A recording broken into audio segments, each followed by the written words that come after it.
وَذَرِ الَّذِينَ اتَّخَذُوا دِينَهُمْ لَعِبًا وَلَهْوًا، اور چھوڑو ان کو، دفع کرو، نظر انداز کرو، ان سے آپ نظر پھیر لو کہ جنہوں نے اپنے دین کو کھیل اور کود بنا لیا ہے، کھیل، ہنسی مذاق، ٹھٹا۔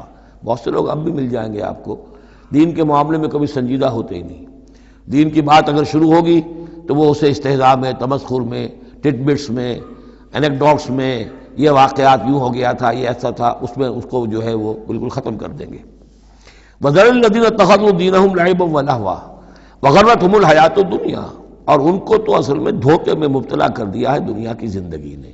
ساری توجہات ادھر ہیں، بھاگ دوڑ اس کے لیے ہے، زیادہ سے زیادہ کمانا ہے، مال جمع کرنا ہے، حلال سے ہو حرام سے ہو، ساز و سامان کی فکر پڑی ہوئی ہے۔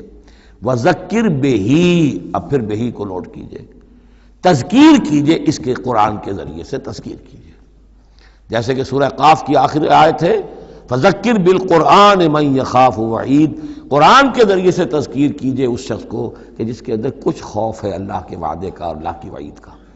تو یہاں بھی آیا کہ آپ ان کو چھوڑیے، وَذَكِّرْ بِهِ أَن تُبْصَرَ نَفْسٌ بِمَا كَسَبَتْ، اس قرآن کے ذریعے سے انہیں تذکیر کرائیے، یاد دہانی کرائیے کہ مبادا کوئی شخص گرفتار ہو جائے اپنے کرتوتوں کے عوض، وہ وقت نہ آ جائے کہ تم اپنی رنگ رلیوں اور کرتوتوں کے عوض رہن رکھے جاؤ، گرفتار ہو جاؤ۔ لیس لہا من دون اللہ ولی ولا شفیع، پھر اس کے لیے اللہ کے سوا کوئی نہیں ہوگا، یا اللہ کے مقابلے میں اللہ سے بچانے والا کوئی نہیں ہوگا، نہ کوئی ولی اور نہ شفیع۔ دیکھیں دوسری مرتبہ کیٹیگوریکل ڈینائل شفیع کیا۔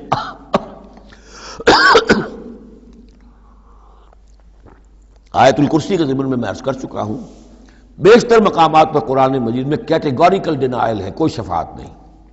البتہ ہے ایک شفاعت کا، ایک شفاعت حقہ کی ایک حیثیت ہے، اس کو سمجھنے کی ضرورت ہے، اس کی شرائط ہے، اس کی لیمٹس ہیں۔ اگر ان شرائط اور لیمٹ سے آزاد کر دیں گے تو پھر یہ ہے کہ وہ شفاعت کا جو تصور ہے ایمان بالآخرت کی نفی کر دے گا، پھر کوئی فائدہ ہی نہیں، ڈر کائے گا۔ جب چھڑوانے والے ہیں جو چاہو کرو، جو بھی کچھ ہے، لیکن تیرے محبوب کی امت میں ہے، شرابی ہیں، زانی ہیں، بدماش ہیں، چور ہیں، ڈاکو ہیں، حرام خور ہیں، غبن کرتے ہیں، جو بھی کچھ ہے، لیکن تیرے محبوب کی امت میں ہے، تو اگر تو اسی پر کوئی معاملہ طے ہونا ہے تو خام خواہ کاہے کو آدمی ہاتھ روکے؟ بابر بعیش کوش کے عالم دوبارہ نیست، پھر تو جو عیش کر سکتے ہو کرو، جہاں آج پڑتا ہے کیوں روکتے ہو؟ تو سیدھی سیدھی بات ہے۔ لیس لہا من دون اللہ ولی ولا شفیع وَإِن تَعْدِلْ كُلَّ عَدْلٍ، یہ وہی عدل آ گیا، اور اگر فدیہ دینا چاہیں کل کا کل فدیہ، لا یؤخذ منہا، نہیں قبول کیا جائے گا۔ وَاتَّقُوا یَوْمًا لَا تَجْزِی نَفْسٌ عَن نَفْسٍ شَیْئًا وَلَا يُقْبَلُ مِنْہَا شَفَاعَةٌ وَلَا يُؤْخَذُ مِنْہَا عَدْلٌ وَلَا هُمْ يُنصَرُونَ، جو یہ 2 مرتبہ سورہ بقرہ میں آ چکا ہے۔ اولئک الذین ابسلوا بما کسبوا، یہ لوگ تو اب گرفتار ہو چکے ہیں اپنی کرتوتوں کے عوض، اب یہ رہن ہے۔ لہم شراب من حمیم، ان کے لیے تو ہے پینے کے لیے تو کھولتا ہوا پانی۔